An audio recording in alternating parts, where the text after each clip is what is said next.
Welcome to the Greater Montana Foundation Legacy Project, preserving the history of Montana broadcasting and the pioneers of communication whose vision and foresight brought together the people of Montana. Hello, I'm Norma Ashby, and today I'm talking to Art Taft, who's had a career spanning more than 50 years in broadcasting.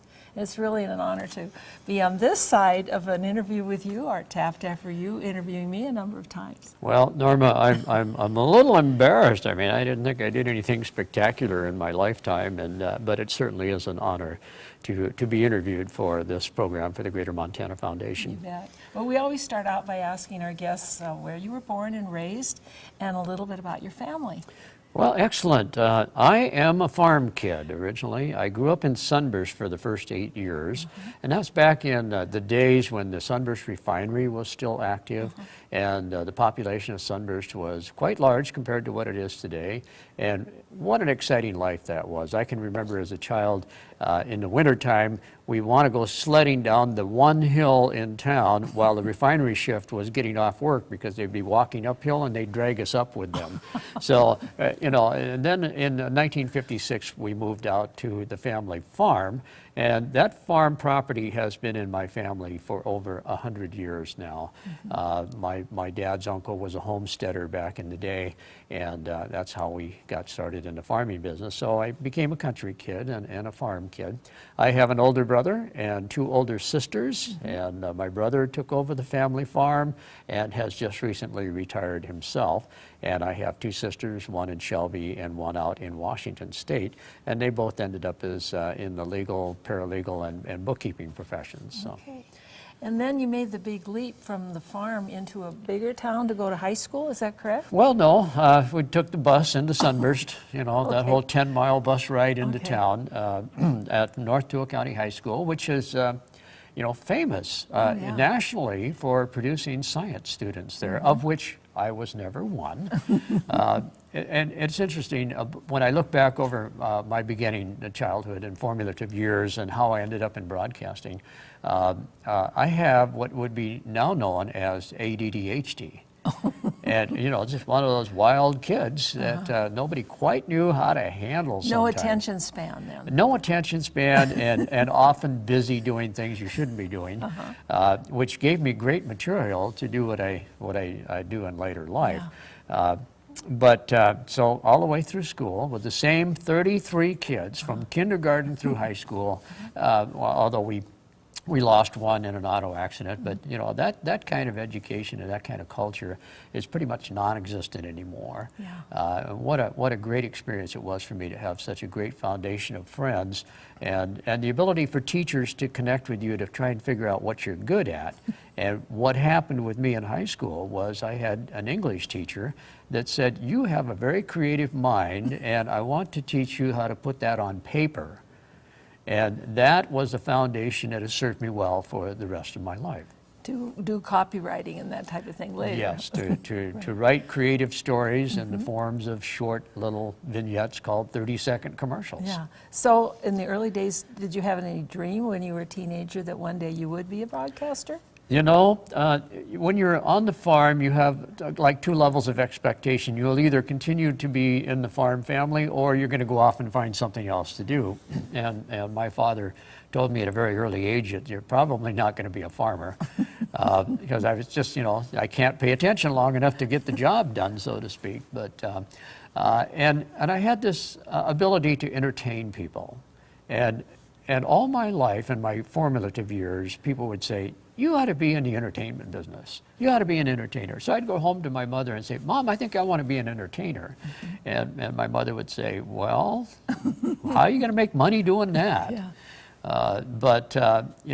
Some of the influences becoming an entertainer type of person was listening to radio back in the early days. I'm talking back in about 1950, 51.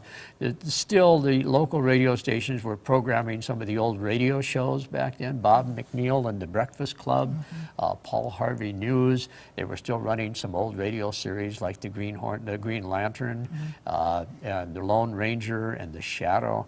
And I would listen to the radio station and just have my mind filled with visions of what was going on and what was communicated to me verbally. It was so exciting. I thought, gosh, I would like to do that sometime. So I was encouraged to, as a class clown, was encouraged to do a lot of entertainment things. So I excelled in music and drama. And again, people would say, well, how are you going to make a living at that? And I had no idea until I ran into a guy named Bob Norris. Right. And that's a very familiar name in our market. It is. And have we done Bob? We'd love to catch up with him.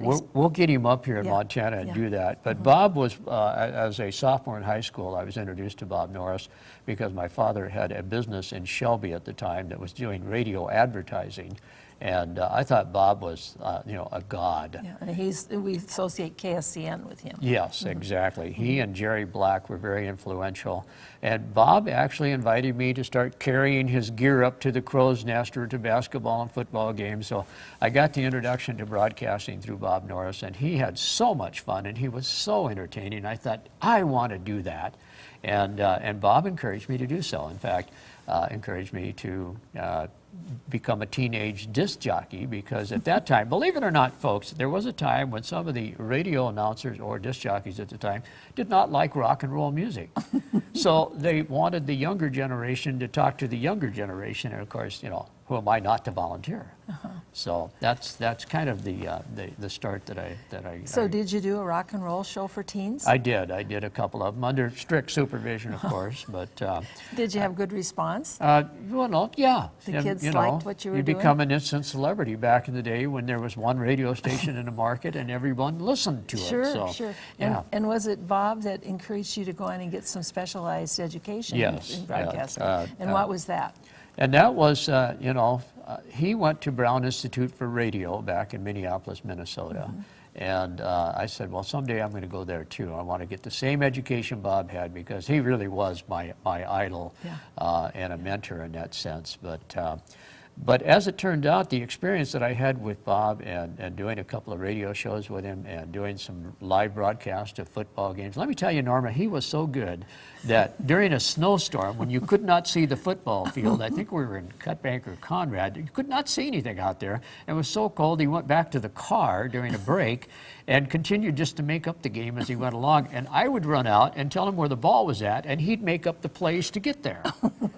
So, he was an amazing talent and a lot of fun to hang around with. But because of him, when I joined the Navy after high school, they had a little advertisement in the ship's newspaper that said, if you know anything about radio and television, apply for this job. And of course, I knew how to turn on a mic switch and play a record. So, hey, I'm as good as anybody, right? Right. Well, I applied and ended up with a job, and it turned out to be aboard the USS Topeka. And I think I have a photo of that we could maybe show, but it was a combination radio television station. They walked me in, they open up the door, and it's a square room full of nothing. And they said, there you go, build a television and radio station. And of course, I didn't know how to put two wires together back then, but I figured out a way to enlist other people to help me build that, and that became the ship's entertainment system.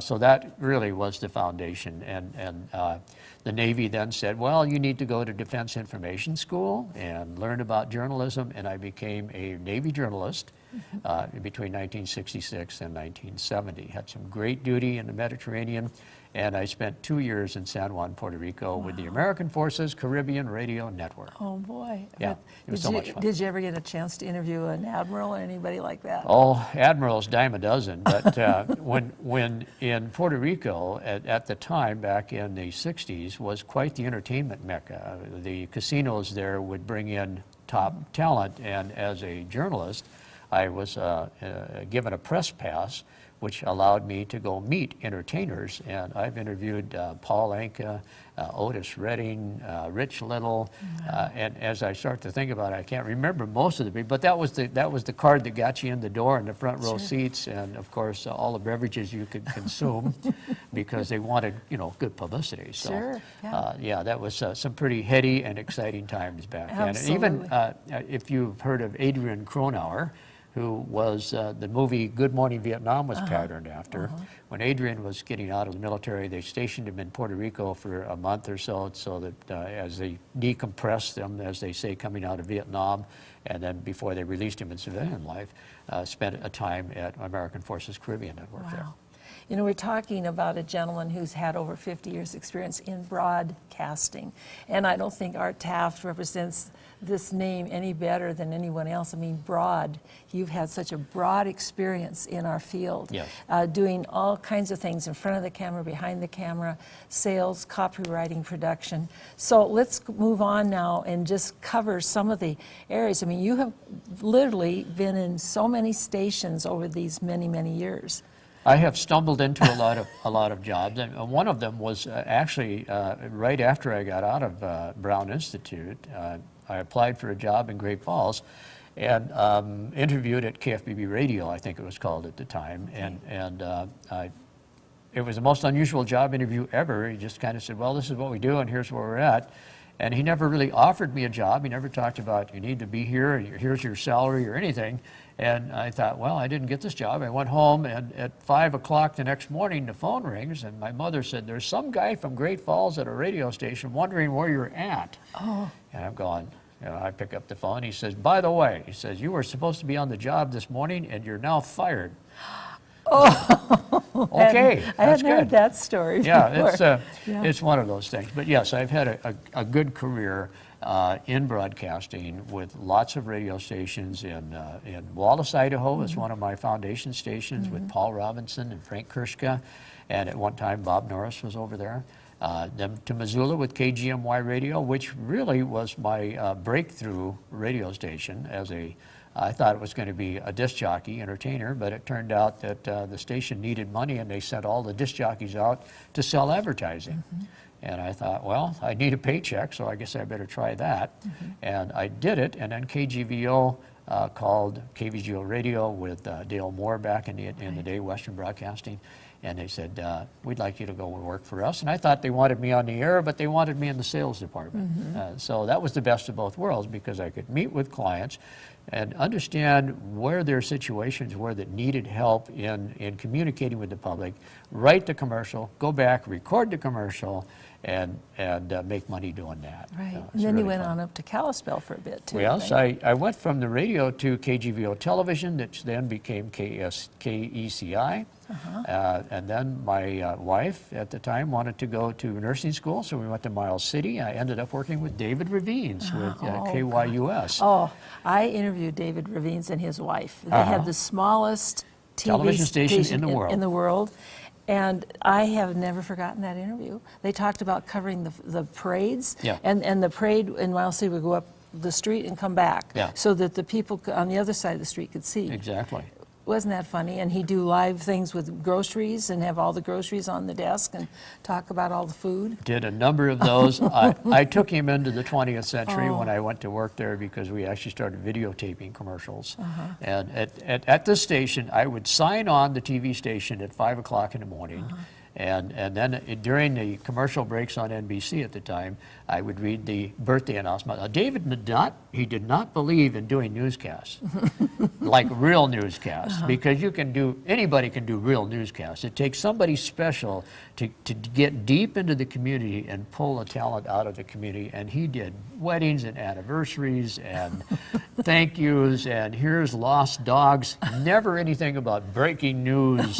And he said, you can hire pretty people to do the news, but he says, this is our community and we're going to be a part of their community. He would sit in a giant rocking chair and literally read the newspaper. And he wouldn't read any newsy stuff. He'd read the fun things, the anniversaries, that type of thing. What a great experience that was. Oh, absolutely.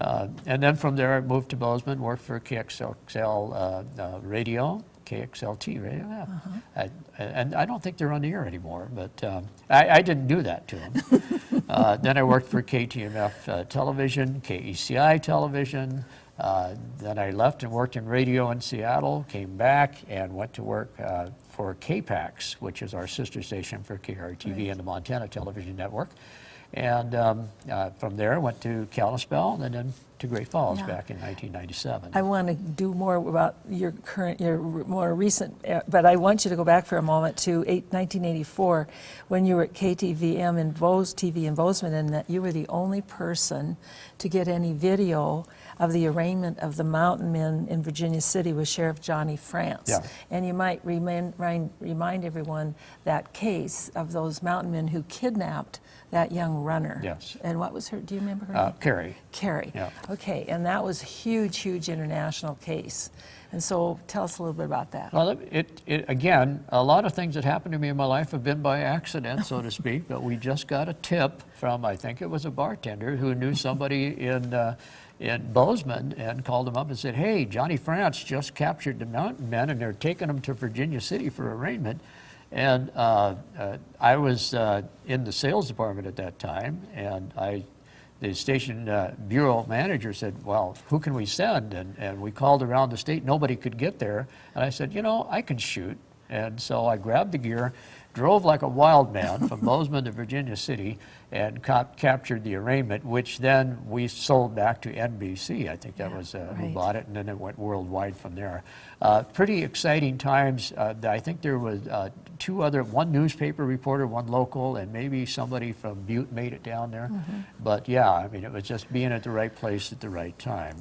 You know, and the other news thing that impacted my life somewhat was at KWAL Radio with the Sunshine Mine Fire. And that was 1972, 71, somewhere in there. And we were the only radio station that knew what was going on. And so all of the networks were calling and saying, give us something, give us what you know. And again, you look at journalism and you look at news reporting and you say, what's fair? Because you're in a small community and there were a number of deaths and everybody's related to everyone over there.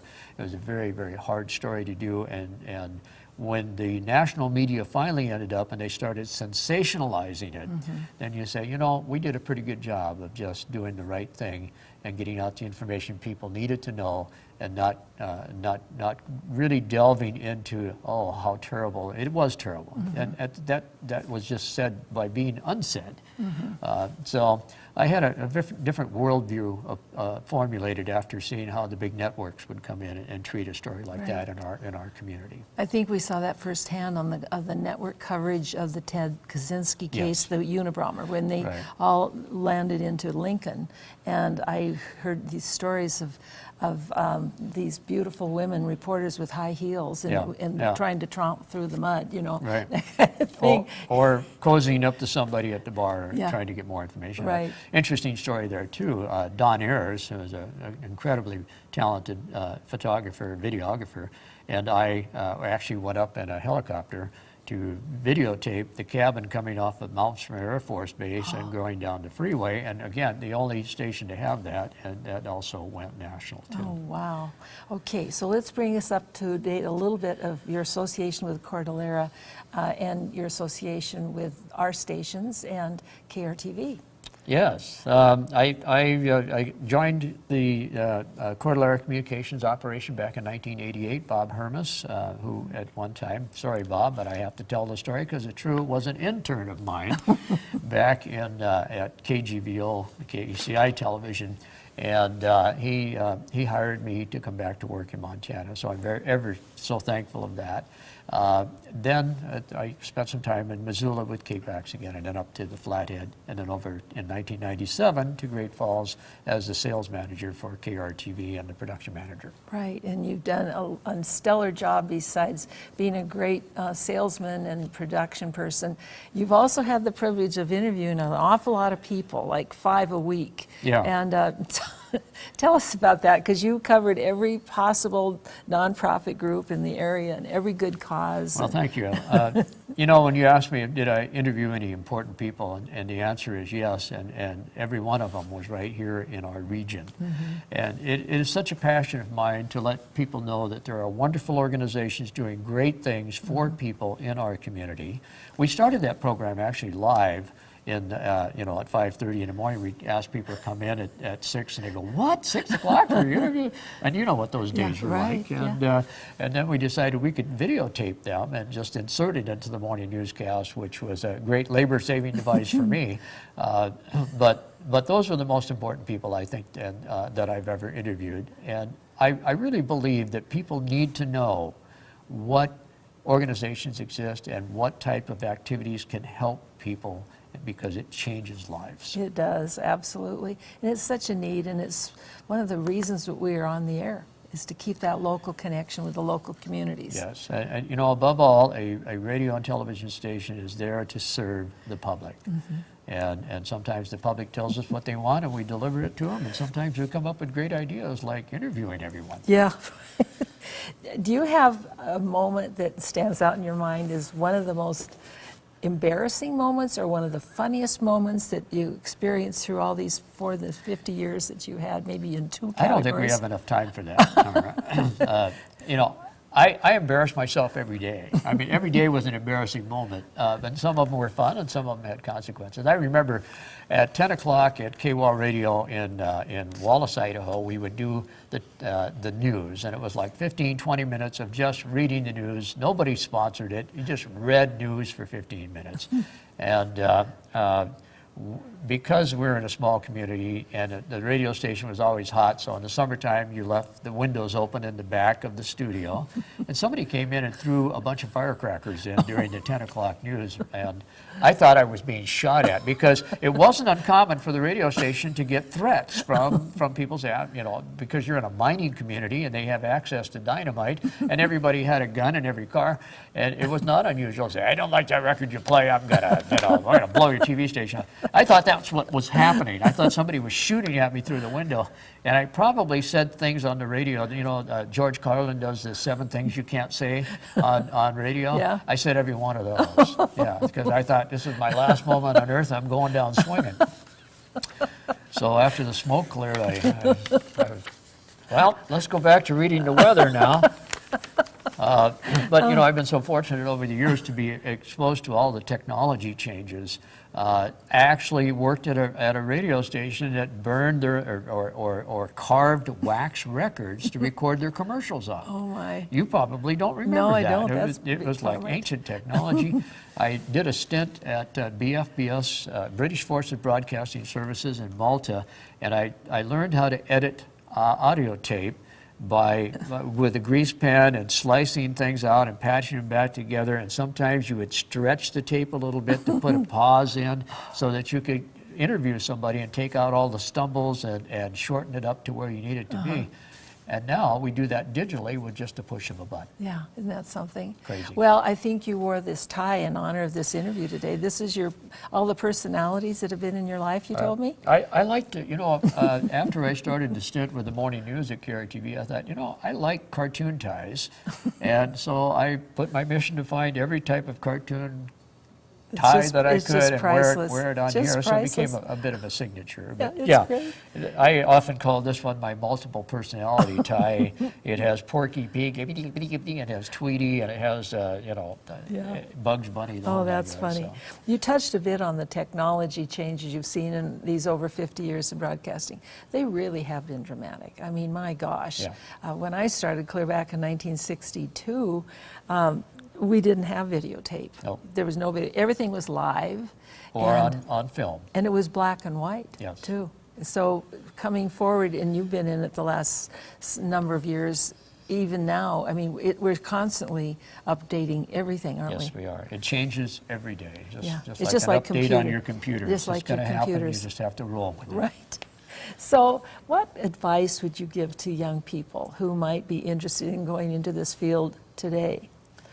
You know, the industry has changed so much. Digital and the internet has changed the way that messages get delivered. But there's always going to be room in this world for somebody who knows how to tell a good story. Mm-hmm. And that means you have to have the creative writing ability to put that story on paper so you can bring it to life.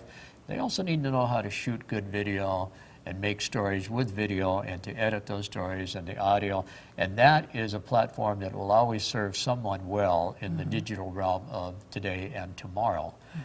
And there's several good schools in the state that are doing a great job. You know, one of my embarrassing moments, I'll go backwards, you just heard one. I have spoonerism. That's where you take the first letter of the first word and put it on the first letter of the second word, which becomes a real problem if you're in a hurry and trying to do a commercial for the Sure Fit toilet seat company. So you see what I mean. But there is room in this world, and the platform is unlimited. It used to be there was only 2 or 3 TV stations in a market. Now there's 1 million TV stations in every market because of YouTube and because of the internet. But it's going to take a skilled generation to be able to take these images and make them tell good stories. And that's the secret of marketing and advertising, is tell a story well enough that it gets the results that you would like to have.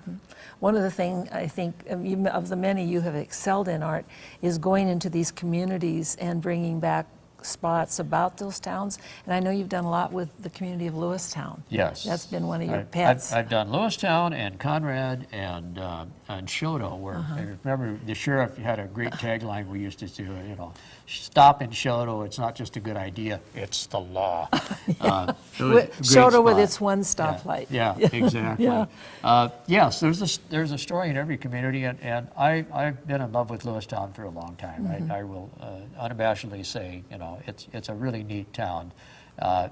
It might be the next Bozeman one of these days. Well, it's the center of the state. It is the middle of the state. But, let's go step back and talk about careers. I think that students today should be looking at, if you're looking at marketing, they need to understand psychology. So get your head wrapped around psychology and good storytelling and good writing. Okay, great advice. But yes, I do love bringing the outer communities back and telling what's good about these communities. And it's also important that people understand how these communities stay alive. And I know agriculture is a big part of our community, but there's all kinds of little hidden opportunities out there, manufacturing firms that are doing crazy good stuff that we don't know about. Right. And I try to bring those out and say, hey, look at this is pretty cool. Right. Now, you are an excellent writer, so my next question is, when are you going to write your story in written form to give to your family someday so they can read about all of these adventures we've been talking about? I think that I'm going to do it digitally. Are you? Yeah, maybe the Facebook, that type of thing. I don't know when I'm going to find time, and you know this yourself, that when you retire, you have all these things you want to keep doing and do and do and do, and the next thing you get lost in the process by saying, I wanted to do that, but I've been so busy having fun. And you might want to tell people what you've moved on to for your next step since you have retired. Yeah, I put a 2-year plan together to become ad man. Okay. It's just I call it an insulting firm, a firm of one, and there's always room for improvement in someone's marketing or their advertising message, and I point that out to people that are willing to hear me insult, and sometimes insult is the risk of clarity. Seriously, once you say, wow, I guess that's true. I've never heard that way before. And if I change it, it'll be a better message. I can use it better over the airwaves or in print. And that's what I'm doing. And I don't want to do it forever because it's become a real job again. And I want to retire. You're just having fun being ad man right now. I am enjoying that. And you're going to have a little more time to spend with your wife? Yeah, absolutely. Weekends, free. So you can do some traveling, you think? No, I don't think so. Okay. We love Montana too much. And do you still like to get out on your motorcycle I and travel? sold the motorcycle, got a drift boat, so I'm going to be on the water a lot. Oh, okay, great. Right. So we're about out of time, I see. Well, we certainly are, and we have been talking with Art Taft about his more than 50-year career in broadcasting, and we just thank you. You were really a tough interview. Loved it. Yeah, I was wondering, what's that all about? Say, hi, I'm Norma, here's Art, and let him loose. Absolutely. Okay. So I'm Norma Ashby, and I am with the Greater Montana Foundation. This is our legacy interview, and thanks for watching. This programming series is brought to you by the Greater Montana Foundation, benefiting the people of Montana through communication of issues, trends, and values of importance for present and future generations of Montanans. And by the Montana Historical Society, Big Sky, Big Land, Big History. And with the help of Cordillera Communications, with stations in Billings, Bozeman, Butte, Great Falls, Missoula, Kalispell, and Helena. Cordillera Communications, the Montana Television Network.